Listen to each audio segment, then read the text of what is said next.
പിണറായി വിജയന്റെ പ്രതിപക്ഷ നേതാവിന്റെ വാർത്താ സമ്മേളനം. വിഷയം വിഴിഞ്ഞം തുറമുഖത്തിന്റെ ഓഹരി കൈമാറ്റം തന്നെയാണ്. പന്ത് ഇപ്പോൾ ഹൈക്കമാൻഡിന്റെ കോർട്ടിലാണ്. ഹൈക്കമാൻഡാണ് തീരുമാനമെടുക്കേണ്ടത്. ഹൈക്കമാൻഡിന്റെ തീരുമാനം വി.ഡി. സതീശൻ അംഗീകരിക്കുമോ? അതിനു മുമ്പ് തന്നെ അദാനിയുമായി എന്തെങ്കിലും ധാരണയിൽ എത്തിയിട്ടുണ്ടോ? ഹൈക്കമാൻഡ് അദാനിക്ക് എതിരെയാണ്, പക്ഷേ കേരളത്തിലെ കോൺഗ്രസ് നേതൃത്വം അദാനിയോടൊപ്പമാണ്. ഈ വൈരുദ്ധ്യങ്ങൾ ചൂണ്ടിക്കാട്ടിയായിരുന്നു പിണറായി വിജയൻ വാർത്താ സമ്മേളനം നടത്തിയത്. അതോടൊപ്പം ഇടപാടിൽ ദുരൂഹതയുണ്ട് എന്ന് അദ്ദേഹം കാര്യകാരണസഹിതം വിശദീകരിക്കുകയും ചെയ്തിട്ടുണ്ട്. അതോടൊപ്പം തന്നെ CPI നേതാവ് ബിനോയ് വിശ്വം പ്രതിപക്ഷ ഉപനേതാവ് സ്ഥാനം നൽകണമെന്ന് ആവശ്യപ്പെട്ട് രംഗത്ത് വന്നതിനെക്കുറിച്ചും പിണറായിയോട് ചോദിച്ചു. അദ്ദേഹം അതിനും കൃത്യം മറുപടി നൽകി. കാണാം വാർത്താ സമ്മേളനത്തിലെ ചോദ്യോത്തരങ്ങൾ.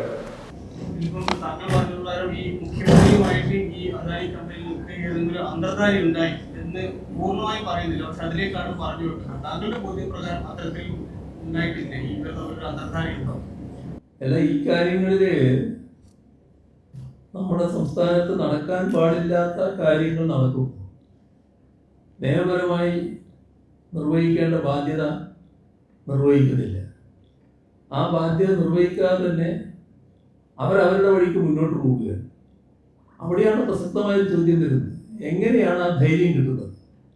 ഒരു സംസ്ഥാന സർക്കാരിൻ്റെ മുൻകൂർ അനുമതി ആവശ്യമാണ് എന്ന് വ്യക്തമായി രേഖപ്പെടുത്തി വെച്ച കരാറുണ്ടായിരിക്കെ സാരമില്ല, ഞങ്ങൾ വിചാരിച്ചെടുത്ത് കാര്യം എത്തിക്കാൻ പറ്റും എന്ന ഒരു പ്രതീക്ഷ ഇങ്ങനെ ഈ കമ്പനിക്ക് ഉണ്ടാകും. അവിടെയാണ് മുഖ്യമന്ത്രിയുടെ പ്രത്യേക ഉത്തരവാദിത്വം വരുന്നത്. അപ്പം അതുകൊണ്ട് തന്നെ മുഖ്യമന്ത്രി ഒരു വിശദീകരണം നൽകണം. ഇവിടെ ഒരു പ്രത്യേക സാഹചര്യമുണ്ട്. ഞാൻ പറഞ്ഞല്ലോ, പോർട്ട്,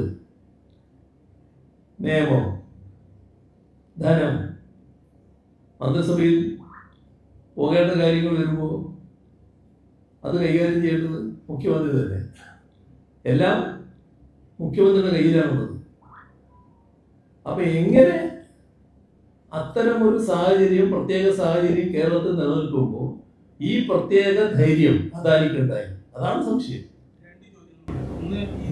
ഈ 3 വകുപ്പുകളും ഒരാളിലേക്ക് വന്നത് നേരത്തെ ഇതുമായി ബന്ധപ്പെട്ട ഒരു ആസൂത്രിതമായ നീക്കമാണ് എന്ന് കരുതുന്നുണ്ടോ? രണ്ടാമത്, തെരഞ്ഞെടുപ്പിന് തൊട്ട് മുമ്പ് അദാനി ഗ്രൂപ്പിന് ഉന്നതരുമായി മുഖ്യമന്ത്രി അന്നത്തെ വി.ഡി. സതീശൻ ഒരു കൂടിക്കാഴ്ച മംഗലാപുരത്ത് വെച്ച് നടത്തിയ രീതിയിൽ വ്യാപകമായ ചർച്ച, അത് ഈ കരാറുമായി ഏതെങ്കിലും ബന്ധമുണ്ടെന്ന് അറിയുമോ? അല്ല, ഇതെല്ലാം ആളുകൾ സംശയിച്ചാൽ തെറ്റില്ലാലോ. അതല്ലേ നമ്മൾ കാണുന്നത്.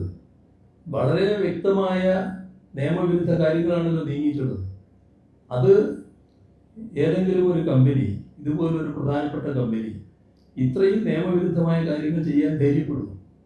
ആ ധൈര്യം അവിടുന്ന് കിട്ടി. ആ ധൈര്യം എങ്ങനെ കിട്ടി എന്നുള്ളത് മുഖ്യമന്ത്രി തന്നെ വ്യക്തത വരുത്തണം. ബാക്കി കാര്യങ്ങൾ പുറത്തു വരുമല്ലോ മെല്ലെ മെല്ലെ. ആദ്യം സെബിയെ സമീപിച്ചത് സ്വാഭാവിക നടപടിയാണ്, മറ്റുള്ളതാണ് നടത്തിയിട്ടുള്ളത്. ശരിയല്ല, ശരിയല്ല. അതുകൊണ്ടാണല്ലോ സെബിയുടെ മുന്നിൽ ഇപ്പോ പരാതിയാണ് ഉന്നയിച്ചത്. അത് ശരിയല്ലാത്ത വാദഗതിയാണ്. അതൊക്കെ നമ്മെ തെറ്റിദ്ധരിപ്പിക്കാനുള്ള വഴി ശ്രമങ്ങളാണ്. ഒരു തരത്തിൽ ശരിയായിട്ടുള്ള കാര്യമാണ്.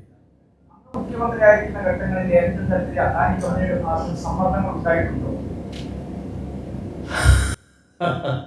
അങ്ങനെയാണെങ്കിൽ വല്ല കാര്യങ്ങളും നടന്നിട്ടുണ്ടോ? അല്ല, കമ്പനിയുടെ താല്പര്യത്തിന് വേണ്ടിയുള്ള കാര്യങ്ങൾ നീക്കുമല്ലോ. ആ നീക്കങ്ങൾ നടന്നാൽ നമ്മുടെ താല്പര്യമല്ലേ നമ്മൾ നോക്കേണ്ടത്. പോലുള്ള ഒരു ബഹുരാഷ്ട്ര കമ്പനി പെട്ടെന്ന് ഈ സർക്കാർ അധികാരത്തിൽ വന്ന് 1 മാസം ആകുമ്പോഴേക്കും ഇങ്ങനെ ഒരു കാര്യങ്ങൾക്ക് സമ്മർദ്ദം ചെലുത്തുന്നു എന്ന് പറയുമ്പോൾ നമുക്കത് വിശ്വസിക്കാൻ കഴിയുമോ?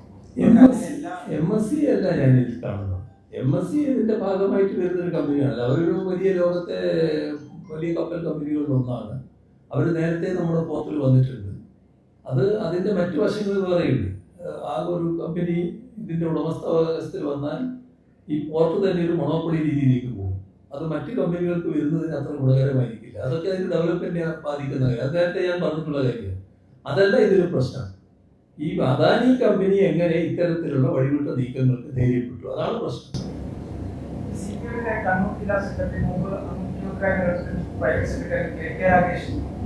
ഇന്ന് ഒരു ഫേസ്ബുക്ക് കുറിപ്പിൽ പറഞ്ഞിരുന്നത് വിദ്യാഭ്യാസ പുറത്ത് എം പി സ്ഥാനത്ത് മാറ്റുന്നതിന് വേണ്ടി ചില ഇടപെടലുകൾ നടന്നിരുന്നു. അന്ന് മുഖ്യമന്ത്രി ഒരു നിലപാടെടുത്തതാണ് വിദ്യാഭ്യാസ സ്ഥാനത്ത് കാരണമായതെന്നുള്ളതാണ്. അങ്ങനെ ഏതെങ്കിലും സമ്മർദ്ദം ഉണ്ടായിരുന്നുള്ളതാണ് ഞാൻ ചോദിച്ചത്. അല്ല, അതൊന്നും ഇപ്പം പിന്നെ വ്യക്തമാക്കുന്ന കാര്യമില്ലല്ലോ. ഇത്ര വലിയ പ്രശ്നം നമ്മുടെ മുമ്പിൽ ഇല്ലല്ലോ.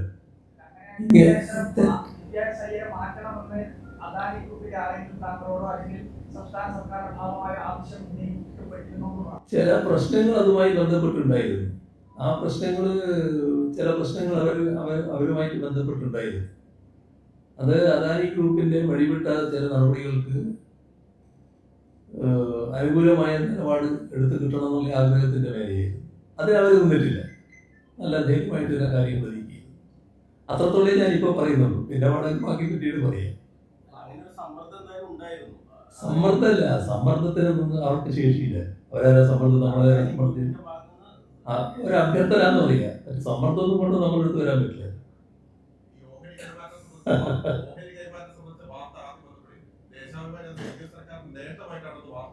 അത് നിങ്ങളെ പോലത്തെ ലേഖകന്മാർ എഴുതുന്ന കാര്യമല്ലേ.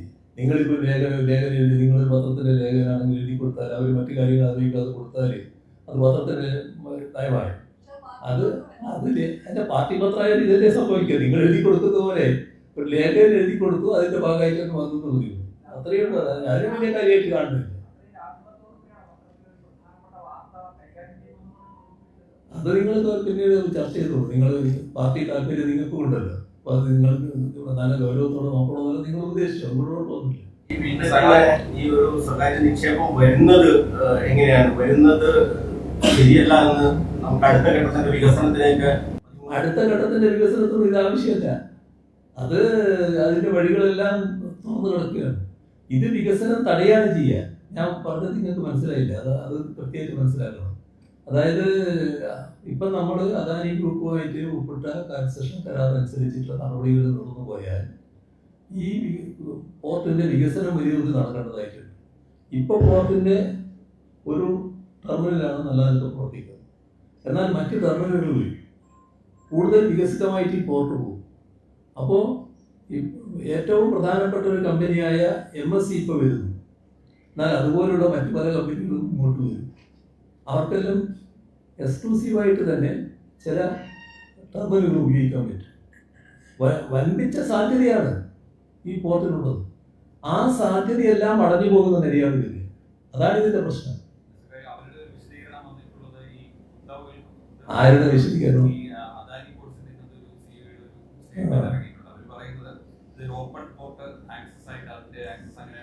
അതെല്ലാം വീണടിക്കുന്നല്ലേ. സാധാരണ നിനക്ക് കാര്യങ്ങൾ മനസ്സിലാക്കാലോ, സാധാരണ നിനക്ക് കാര്യങ്ങൾ അറിയാലോ. നമ്മൾ രണ്ടുപേരും രണ്ട് കുത്തക കമ്പനികളുടെ പ്രധാനികളാണെന്ന് വിചാരിക്കുക. നിങ്ങൾ ഒരു കമ്പനി ഒരു സ്ഥലത്തിൻ്റെ പ്രധാന ഉടമയായിട്ട് മാറുന്നു. അവിടെ സാധാരണ രീതിയിൽ നിങ്ങളുടെ താല്പര്യമാണോ സംരക്ഷിക്കപ്പെടുക? എൻ്റെ കമ്പനിയുടെ താല്പര്യമാണോ സംരക്ഷിക്കപ്പെടില്ല? അതൊരു ഭാഗം. വേറൊരു ഭാഗം, ഇതിൽ നിന്ന് കുറച്ച് വർഷം കഴിഞ്ഞിട്ടാണെങ്കിൽ നമ്മുടെ സംസ്ഥാനത്തിന് വിഹിതം തരുന്നുണ്ട്. ആ വിഹിതം ലാഭത്തിൽ നിന്നാണ്. അപ്പോൾ സംസ്ഥാന താല്പര്യത്തിന് വിരുദ്ധമായി കാര്യങ്ങൾ നടക്കും. കാരണം ഇന്ത്യയിൽ സ്റ്റേറ്റ് പാർട്ടിസിപ്പേഷനുള്ള ഏക പോർട്ട് അദാനിയുടേത് വിഴിഞ്ഞത്താണ്. ബാക്കി പോർട്ടുകളെല്ലാം അവരുടെ സ്വന്തമാണ്. അപ്പോൾ ഒരു സാധ്യത ഇവിടെ വരുമാനം കുറയാൻ, മറ്റേ പോർട്ടിൽ വരുമാനം കൂടാം, കണക്കുകളുടെ കളി വരാം. അപ്പോൾ നമ്മുടെ സംസ്ഥാനത്തിന് താല്പര്യം അവിടെയും ഇല്ലാതാവും. ഇതൊക്കെയാണ് വരാൻ പോകുന്ന അപകടം.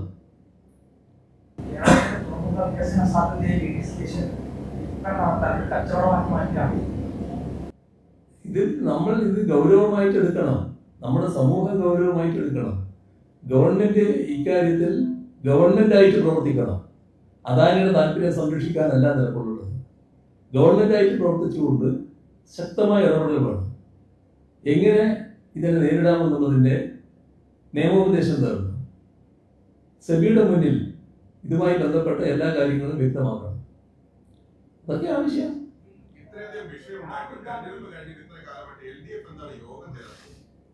LDF-ന്റെ കൺവീനർ നല്ല ചികിത്സയിലായിരുന്നു. അപ്പൊ അദ്ദേഹം വന്നിട്ടുണ്ട്, വീണ്ടും യോഗം ചെയ്തു. അത് കഴിഞ്ഞാൽ വെച്ച് നിങ്ങൾ വിഷമിക്കണ്ട. ഏത് അതെല്ലാം കഴിഞ്ഞ കാര്യമാണ്. അതിനെപ്പറ്റി ഒന്ന് ആലോചിച്ച് നിങ്ങൾ ബുദ്ധിമുട്ടുണ്ട്. അതൊക്കെ പറഞ്ഞുകൊണ്ടിരിക്കും. അതൊന്നും ആലോചിക്കേണ്ട കാര്യമില്ല. അതൊക്കെ കഴിഞ്ഞ കാര്യമില്ല. അതൊക്കെ കഴിഞ്ഞ കാര്യമാണ്. അതൊന്നും ആലോചിക്കേണ്ട കാര്യമില്ല.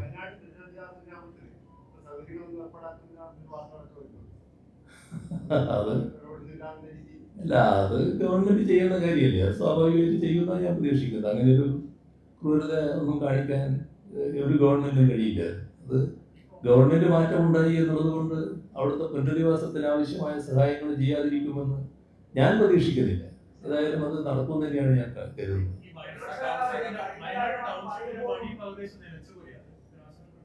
അതെ, അങ്ങനെയൊരു നടപടി ഗവൺമെന്റിന്റെ ഭാഗത്ത് ഉണ്ടാകുമെന്ന് ഞാൻ പ്രതീക്ഷിക്കുന്നില്ല. സാധാരണഗതിയിൽ ആ നടപടി നല്ല വേഗതയിൽ നടക്കുകയാണ് വേണ്ടത്. ഏതെങ്കിലും തരത്തിലുള്ള പ്രശ്നങ്ങളുണ്ടെങ്കിൽ അത് പരിഹരിക്കുന്നതിന് ബന്ധപ്പെട്ട മന്ത്രിമാരും മുഖ്യമന്ത്രിയും ഇടപെട്ട് കാര്യങ്ങൾ നീക്കുകയാണ് വേണ്ടത്.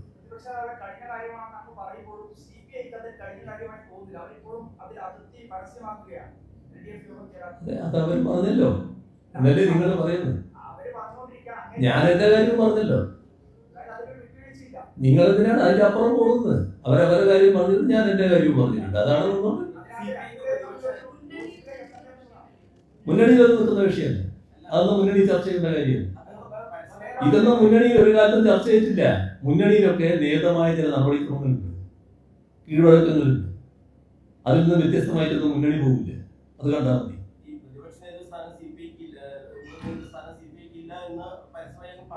പ്രതിപക്ഷ നേതാവിന്റെ സ്ഥാനം അവിടെ ചർച്ച ചെയ്തില്ല, മുന്നണി ചർച്ച ചെയ്തില്ല. അതേപോലെ സ്വാഭാവികമായിട്ടും കാര്യം അറിയുന്നു. അതിനെപ്പറ്റി ആലോചിച്ച് വിഷമിക്കണ്ട.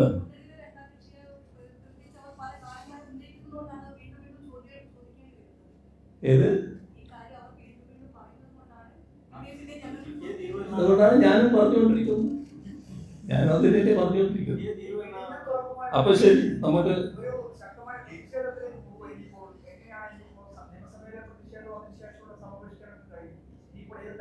ഇത് പറഞ്ഞല്ലോ, നിയമപരമായും രാഷ്ട്രീയമായും നേരിടുന്നു. LDF എന്ന നിലക്കും കാര്യമായിട്ട് ഇതിനെ നേരിടുന്ന പ്രശ്നങ്ങൾ ആലോചിക്കും. നിയമപരമായും രാഷ്ട്രീയമായും നേരിടും. ഞാൻ നേരത്തെ തന്നെ പറഞ്ഞു.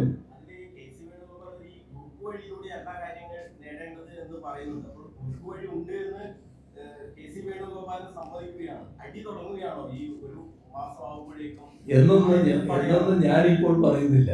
പക്ഷെ ഞങ്ങൾ തന്നെ ആലോചിച്ചിരുന്ന കാര്യം ആദ്യത്തെ 3 മാസം മറ്റു തരത്തിലൊന്നും ഒരു ശക്തമായ ആക്രമണ രീതിയൊന്നും സ്വീകരിക്കരുത് എന്നാണ്.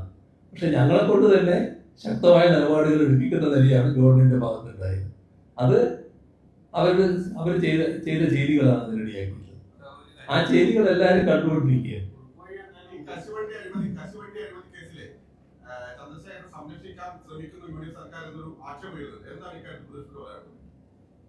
അങ്ങനെ പറയാൻ കഴിയില്ല. ഞങ്ങള് ചന്ദ്രശേഖരന്റെ മേലെ കേസ് വേണ്ടെന്ന് പറഞ്ഞവരാണ്. ഞങ്ങൾക്ക് അഭിപ്രായം ഉണ്ടായിരുന്നില്ല. അപ്പോ നമുക്കിവിടെ അവസാനിപ്പിക്കാം അല്ലേ? ശരി.